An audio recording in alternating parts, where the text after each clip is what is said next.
All right, and welcome back into a special edition of Dolan's Dugout. We have a very special guest with a little bit of breaking news. Joining us from the San Diego Union-Tribune is John Maffei. Steve, take it away.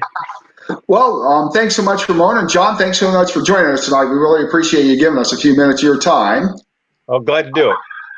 And John, first of all, let us know exactly what did the 10 state CIS commissioners determine today, and where do we go from here now? Well, they met on a conference call. Usually they meet in person in Sacramento, but today it was a conference call. Lasted almost 3 hours, and they decided that with Governor Newsom and the state superintendent of schools saying that all classes through the end of the season throughout the state will be online, distance learning. That they cannot. They're shutting down all spring sports. So, spring sports are dead as of today. Now, John, I know I saw your story online on the San Diego Union-Tribune. I know it was trending #1 in sports as of an hour ago, and you had a lot of people that reacted. If you could tell us a little bit, like, for instance, how did Jerry Schneep, the commissioner, react? How did athletes react? How did everybody react to what happened today? Everybody was really disappointed, and people, sad for the seniors, because most athletes, baseball got in, 6 to 7 games. Same with softball, volleyball, lacrosse. They just didn't get many games in. The big swim meets and the big track meets were still to come. And although they had a couple of meets, those were kind of warm up meets. And Arcadia, the big meet, and the Sun Devil Invitational and the Bronco, the Escondido Invitational were all still to come. And so your batting averages are you might be hitting 840 right now, based on 6 games.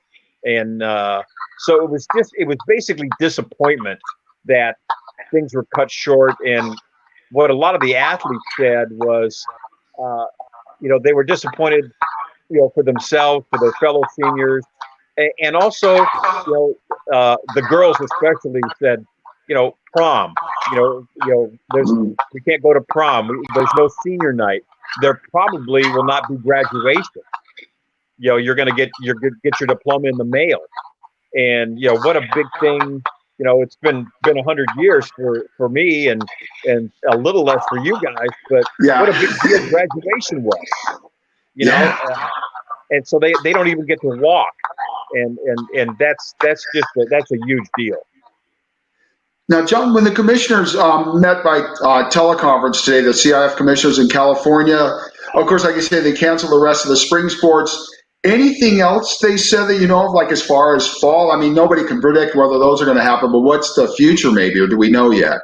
They don't know yet. And, I spoke to Jerry Schneep, our commissioner, about the fall, and he says it's kind of a wait and see. And unfortunately, Jerry leaves office on July 6th, and Joe Hines comes in. And Jerry said they'll know more, next week. They have a board of managers meeting that they're going to have to reschedule. But he said they have a staff meeting with the current staff at the CIF, and Joe Hines, the new incoming commissioner, and Todd Casson, who's the new incoming assistant commissioner. And they'll have a staff meeting and go over a lot of those things. Hey, what can we do? If we can go back by July 31st is the first day of football practice, and will this be over by July 31st? And if so, will they be allowed? Will the CIF give them give football teams more practices? Will they give them more practice time? Can you increase 2-a-days? A lot of things that need to be decided. But before they can be decided, you have to know that you can make that decision. We're all sitting on eggshells right now, John, waiting for the news to get better every day. You mentioned Todd Casson, and you wrote a story last week about him being named by Mr. Hines as his assistant commissioner. Tell us about Todd. I know he's been pretty much involved with Poway District and at Westview High School. And will Todd and Joe maybe need to call on Jerry and John to spend a little extra time with them? They said in your story it's hard to even get time with them right now because of this situation. We think of we're all sitting around doing nothing, but these guys have actually probably had more work to do because of this terrible situation.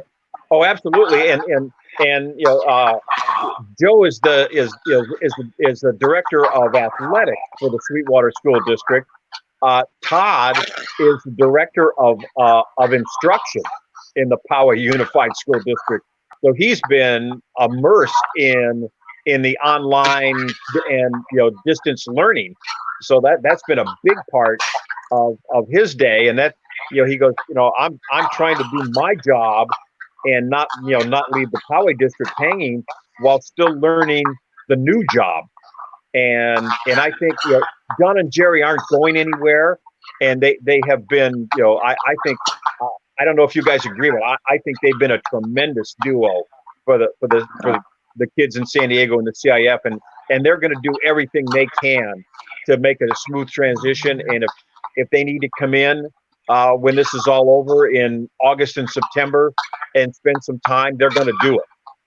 But I think we got two great choices. Joe Hines is going to be sensational. Todd Casson has a unique skill set in that he was a high school football player, started his career as a math teacher at Poway High School, coaching football, went to Westview High when it opened as athletic director and a low-level coach, football coach, moved from there to assistant principal, to principal, and now to the district office. So he's got multi-layers of experience that he can bring to this job. Now, John, we talked earlier about the seniors. Of course, sadly, their season's over and all, but also a couple things, how that might impact them still being recruited for colleges, and particularly in the sport of baseball. I know the Major League Baseball draft is going to be kind of hard to evaluate guys without watching them this season, plus the Major League Baseball draft may have a lot fewer rounds. So how does that all play into this? Yeah, it's going to have a major impact on the draft and recruiting. I talked to Robert Lovato, the baseball coach at Madison, yesterday, and Robert said they still hope they have a senior and an underclass showcase that the baseball coaches put on. And at Poway High School, it's usually right after the championship games. And he goes, so obviously that's going to be pushed back. But at some point, he goes, we are going to have the showcase. When we're cleared, we will have a showcase. The college coaches have been calling like crazy because they want to get another look at players. Pro scouts are usually there'll be 200 college and pro scouts at the showcase. Pretty much split evenly, and now the draft probably will be over by the time the showcase happens. So the underclass showcase will be more well attended than the senior showcase. But I think it's going to be. National.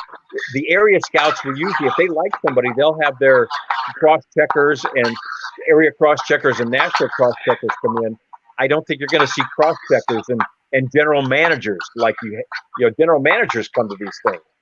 But I think it's going to be very heavily college coaches. And what do you do if you're, say, San Diego State, USD, Cal State Northridge, whoever, and you have 10 seniors and 8 of them say that they're coming back? They're loyal to the program. You can't cut them, but where does the money come from the 8 kids that you have coming in. And usually, as you well know, the kids, the money comes, this incoming class gets their money from the outgoing class. But if there is no outgoing class, where is that money going to come from? Steve, you talked about that the other night. Oh, go ahead, Sean. Yeah, no, and I think that's where does it? There is a NCAA relief fund that that can do it, and I think the Notre Dames, the Vanderbilts, the UCLA's, the USC's that have the big budget schools probably can afford it for a year. But what about the Northridges and the St. Mary's, the lower budget Division I schools, and if you're going to USD or Pepperdine, Loyola Marymount, those schools are expensive. Oh yeah. And if your son is getting a 50% at Loyola Marymount, you're still paying $35,000. So can you afford, as a parent, who is probably out of a job right now, can you afford $35,000 on top of what you've already spent? Even though your son's getting a pretty generous 50% scholarship. So, and John, along those lines too, a lot of hurdles out there. Yeah, because John, along those lines too, like the kids from San Diego that are going to go to college and all. Let's just give it, for instance, let's say you're a senior at San Diego State and you're getting a 50% scholarship right now to play baseball, and Ramon is a senior at Helix High School who's going to go to San Diego State next year, has been promised a partial scholarship. Now what do? They may have to cut you from 50 to 25%. They've told him 50%. They may have to cut him to 25%. So I would imagine for the colleges, there's going to be a lot of that going on. It's not going to be easy to figure out. Oh yeah. They'll be cutting the scholarships. They'll be, hey, I'm sorry, we just can't do it, even though we promised. I talked to Dave Gallego today, the Eastlake coach, and Dave goes, he said, you know what, this could be a boon for the junior colleges. Exactly what you were saying. That if I can afford, San Diego State is affordable. And if you get 50%, it is very much more affordable. But if that 50% gets cut to 25, and you've been out of work for a while because of this pandemic, now suddenly you might have to consider sending your son to Palomar, Grossmont, Mesa, Southwestern, or City. So the JCs might get an influx of really good players. Now, John, do you know, for the fall sports, and again, we can only assume whether they do or don't go on, what happens now? Like, I would imagine there won't be any spring football practice or practice any of the other sports, but have you heard from coaches yet? Like, what are their contingencies right now? Have you heard any of that? Yeah, because I tell you what, John, I can see an interesting scenario of if and when this gets rolling, maybe it takes, 8 to 10 weeks more, that high school sports could be the rollout to what we want to get back to our lives. Before we go to national sporting events or major events, people might find more comfort in attending high school games, especially if school opens on time. Yes, and I think I think you hit it right on the head. If school opens on time, and that's going to be the big key. And what do you do? What if there are contracts signed? I don't know if I did a story where Cathedral Catholic is going up to De La Salle to play National Power Concord De La Salle. Well, there's big money involved in that. And St. Augustine released their schedule yesterday, and they're playing Sierra Canyon and Santa Margarita, and there's money involved in there. So you need to start the football season on time, or else you're losing home gates. And do you play with are we going to be allowed to play but with limited stands, with limited fans? So and high school football as well as college football funds everything else that goes on in the athletic department. So if you're losing, $30,000 to $40,000 of a home gate for football, that's going to affect, wrestling and baseball, and can we buy bats for baseball and softball and lacrosse sticks, and it's going to have a huge impact if we don't play football games on time. Yeah, and John, one of the things too, I know like in the story you have on the Union-Tribune website that I believe will be in tomorrow's paper on what the CIF commissioners decided today. For instance, you talked to a coach at Madison, but what people have to realize, coaches, their number two thing they do. What they really are is teachers, first and foremost. So how are they going to be able to balance that type of thing with what's going on right now? Yeah, that's a great call. Robert Lovato is kind of is an interesting guy in that a lot of coaches, probably half of them are PE teachers, and so they'll have, I don't know how you teach PE on distance learning, but can you dribble basketball? Yeah. Can you do jumping jacks? But Robert is a biology and psychology teacher and physiology, and so when I talked to him, he said, I'm glad you called because my brain's turning to mush as I get my online lessons ready. I've got to have this ready to roll out on Monday for my students, and I've got to act like I know what I'm talking about. And so he said, it was good for me to call him and talk baseball for a little bit, but he needed to get back and really get after it because he's got to teach biology and teach it well so that those kids can graduate.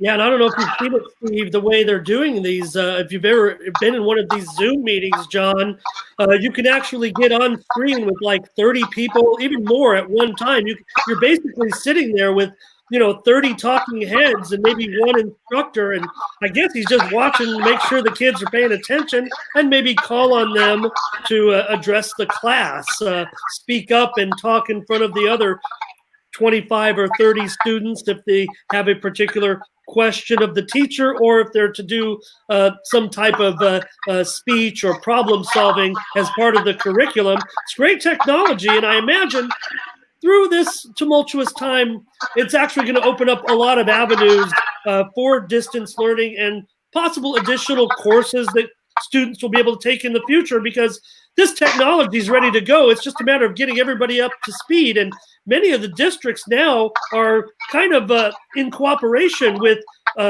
cable companies and service providers in providing lower fees for internet use for students who might be challenged financially. So it's all working out, but this is going to be a rough stretch to figure it out. It's going to pay off in the future. Unfortunately, this is the time we had to learn about this stuff. Yes. Yeah, no, you're absolutely right. And it's going to be a different type of teaching, I think, too.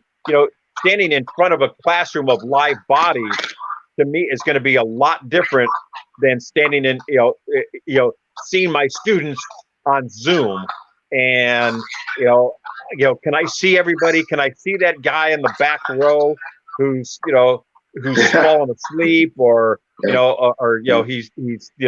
he's flipping off somebody that he's seeing what he can get away with, that I normally see if I'm in front of him, but on Zoom, can I really see that? So it's going to be a different type of teaching, a different challenge for those teachers.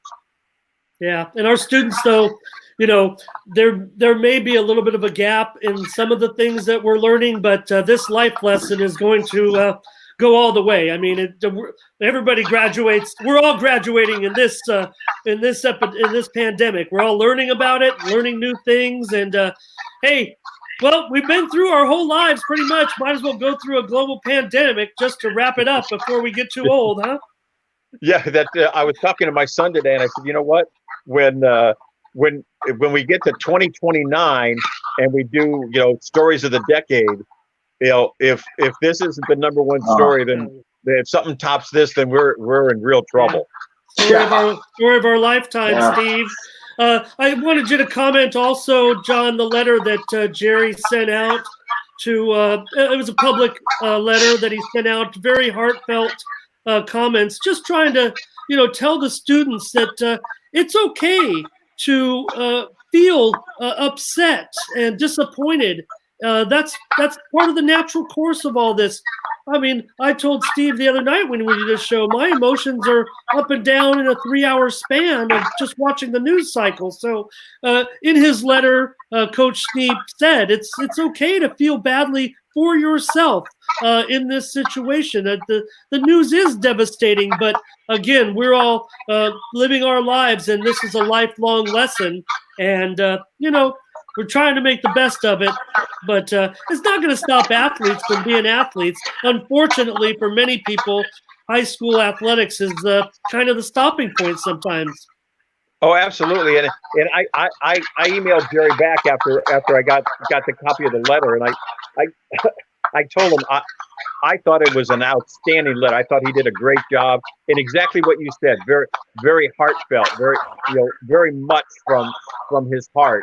And I don't know if the other commissioners around the state are doing that, but I thought what he did today and that letter was outstanding. I hope that we at the UT are able to run that letter in its entirety, because I think that if you miss it online, you really do. If you're a student, a parent, a teacher, a coach, or just a fan, that you need to read what he says. It goes to the type of person that Jerry Sneap is. So a very, very warm, very caring person. For sure, John. I mean, I know we're stuck on the, behind the business section every day, but copy's a little tough to come by. I think we can run that letter. I hope so. It's, 2 pages of sports a day, and it's going to continue that way for a while, but hopefully, when we get over the LA Times is doing the same thing. They're on the back of their California section. So we aren't the only ones, and we're hanging in there, and they told us to hang up, and so and we filled out our time cards today, and they didn't say anything about it. So I hope we can keep providing at least some sense of normalcy to all this. Now, John, going back to what you talked about originally today with, of course, sports are over, high school sports in California. I believe you said in your story about 10 states have made this decision so far. Do you think it's pretty much going to be just a matter of time before everybody's pretty much done for the spring, or what do you think on that? Steve, I have to think so, because it seems to be people are taking their lead from California, from New York, from Florida, and if we're going to online learning, I have to think that the other states are all doing the same thing. So I have to think that everybody else will fall into line here. Yeah, it's kind of going on the same premise, Steve, of those last few states that aren't adhering to any type of stay-at-home plan, and they might be holding back, flattening the curve, and that unfortunately might be evident to them before it's too late. So I'm not an expert on that. I just know that that's what a lot of the talking heads are saying right now, as those last few states kind of hold out the stay-at-home plan that 96% of the country is ongoing right now. Wow, interesting. It's interesting you say that too, Ramon, because I know one thing is everybody has to understand why. And I mean, I know there's still people questioning why. And it's, we've talked a lot. My wife works at a local hospital. I mean, I really can't, I'm not at liberty to give out the numbers, but trust me, there are a lot of people in local hospitals with a virus and a lot waiting to be tested. So that's why no matter what, for anybody who's listening, for anybody who still questions what's going on, and I get it that it's hard on kids and all. I mean, I know a case of a 11-year-old girl I know who is really smart. She gets straight A's and all, but they're bored out of their mind too. So that's another issue that's coming up, just how we handle this stuff. I mean, that's going to really be important as we go forward. I mean, for everybody to hang in there. It's funny, if I could, a friend of mine in Dallas today, he's 59 years old. I was talking to him, and his 6-year-old granddaughter asked him, she said, "Grandpa, were you around during the Great Depression?" Well, of course, a 6-year-old doesn't understand that. No, Grandpa's not quite 100 years old yet. But again, just the best advice for people. I know everybody said, but do just hang in there. Things are going to get better, and hopefully, if things get better, there'll be fall sports. And that if I could, speaking of fall sports, if I could put John. Put a little pressure on John, so to speak. John, if there are fall sports, I've got to believe that going into the season that Helix will be number one in the prep football poll you do, especially with Tyler Buckner now at quarterback. Would you agree, or is it maybe going to be Cathedral, or what do you think? I think they were number one before Tyler Buckner got there, and now they're definitely number one. And his top receiver from Bishop is also going over there. Yeah. So I think they're going to be in really good shape. Lincoln has got a boatload of transfers. Cathedral is going to be very good again. Mission Hills is going to be right there in the top 5. So it's kind of the same people. Oceanside lost a lot of its offensive linemen, but they have a bunch of skill kids coming back. Yeah. And Steve, don't worry about John. He might have froze down there, but we're definitely hearing him and hearing everything that he has to say. And you know what? I mean, we're not going to be done with this in 2 weeks. I think everybody can see that. So, let's stay the course. Let's flatten the curve. Let's stay inside. And you know what? Prep football season, that might be our time. That might be the time that everybody's going to start to get out and get excited, and sports will start up again, Steve. We can't go on forever like this. It's not going to be 12 to 18 months. Sure, the virus may be around, but, time is going to pass. More people are going to get it. You know how not everybody knows. I don't even know, but it's going to pass through. It's going to go by. We're going to have some pain, but there's always those sports moments that you've talked about in these couple of shows that we've had since COVID started that kind of rallies people together. And that's what we're going to be faced with. Sports is going to be our savior in the end. I know it. Yes, and speaking of sports, as you know, like you said earlier, maybe the sports that bring it all back will be the high school sports. And if and when they do, I'll tell you what, look forward to reading what John Maffei's going to have in the paper, because, John, you've been right on top of all that's been going on. We really appreciate your coverage on all of this. Okay, we might have lost John there. I hear it. Maybe he's trying to get back together. Steve, we'll wrap it up with John. I think he's done giving us the information that we needed. Thank you, John. Sure. We will catch up with you again. I'm going to bump him out. We'll just wrap up the show. Thank you to John Maffei of the San Diego Union-Tribune. Steve, I don't know if you had anything else for John. I think he covered it for the most part from the standpoint of what we knew was the eventuality today with Commissioner Sneap and Assistant Commissioner John Labetta. It was funny. Oh, here comes John again. One more time. Thanks, John. John, I saw. You got your back. I was trying to buy us some time, but someone on Twitter said, it's kind of strange. I know that Jerry and John probably got a lot of work to do, but kind of tough and disappointing for them, I'm sure, that this is kind of going to be their last act. They're kind of putting this all together or getting us through this from the standpoint of and that's what and Jerry said he wanted a really smooth transition into the Joe Hines era, and now he says, I feel terrible, I'm dumping this in Joe Hines' lap. So it goes back to what you said earlier in the show that I think they will be around and they will be helpful, and the CIF office is going to move. They have to move. They can't afford to keep paying the rent that they're paying in the building they're in, and so they're gonna probably move somewhere in the Sorrento Valley, and somewhere in that area where there are office spaces available for a lot less rent than they're paying. Into Steve Brand's garage, maybe. It could be. Set up some lawn chairs, for the outside for the board of managers meeting. You'll be ready to go. Yeah, and let's not, as you mentioned, John, for some of the fine commissioners that we've had in the section, you mentioned the job that Jerry and John have done. Let's not remember them as being the outgoing commissioners when coronavirus struck. Let's think about the great things they've done for the section and the advanced things that they've done. They've kind of, along with the rest of the state, but I think that our guys were kind of ahead of the pace in bringing things together as far as when we talk about the different divisions and the way things are now performed by the entire state, by the entire CIF. I agree, and I think Dennis Ackerman, who preceded Jerry, left the section in better shape than when he got it, and I think Jerry and John are leaving it in better shape than what they got, and I think and I would think Joe and Todd are relatively young men, and I think they could be in this thing for the long haul for the next 10, 15, 20 years. And I think they're gonna leave it in better shape than when they got it, and they're getting it in pretty good shape.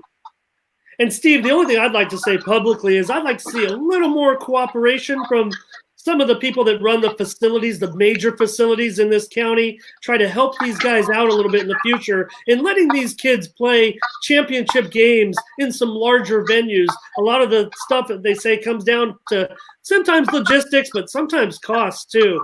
And maybe we can work on things a little bit more in the cost department and let these kids enjoy the championship events the way some of the kids now, they're all older now, but when we used to play in some of those better venues. Yeah, I think John could speak to that because, John, I know like we were talking at the end of basketball season, for instance, to play at a certain place in San Diego would have been $50,000 a day, which the CIF just can't afford. Because I know you know those facts and figures. I get it what Ramon's saying. Hopefully people can start playing at better venues. Of course, if you have to play the high school for a smaller division, so be it. I hate to see that, but I would think hopefully, like Ramon says, maybe some of these places can bring the cost down, let these kids have that lifetime experience. Yeah, absolutely, Steve. I think San Diego State was $47,500. They got a $2,500 break for the CIF to play the championships there 2 years ago. UCSD has turned into a really nice venue, but it's fairly expensive. USD is probably the best venue, and through no fault of their own. I mean, they want to host it, but because of the calendar, the high school calendar, USD is always going to be playing either a men's or women's basketball game at home over that weekend. So that you can't fault USD there. And they're UCSD and USD are both somewhat, they're workable. The fees are they're expensive, but they're workable. San Diego State is not workable. That's just their fees are just outrageous. And I think I agree, Ramon, they should be taken to task for that. But USD and Point Loma Nazarene has a nice facility, but parking on a Friday night is just unbelievably brutal there. So I hope UCSD is probably going to continue to host probably 4 games on a Saturday for basketball, and that might be the best we can do for right now. But it was pretty full for this championship this year. So it was, and when that place was full, it was rocking. It was a lot of fun. Well, John Maffei from the San Diego Union-Tribune, we want to thank you so much for being with us tonight. I was going to say, John, we probably kept you longer than we're supposed to, but as you know, you and I have had this conversation nowadays. As you know, when I called you the other day, I called the cameraman. I work with a Fox Sports San Diego. When I call somebody and say, hey, have you got a few minutes? Nowadays, we have all day, but we don't want to keep you on all night. So. We have a few hours, yeah. Exactly. John, I'd like to keep you another 2 hours, John, but thanks so much for being with us tonight, John. We hope to catch up with you soon. Great. Thank you, guys. I appreciate it. Before September. All right. Thanks to John Maffei of the UT. Your host, Steve Dolan, I'm Ramon Scott. Thank you for joining us.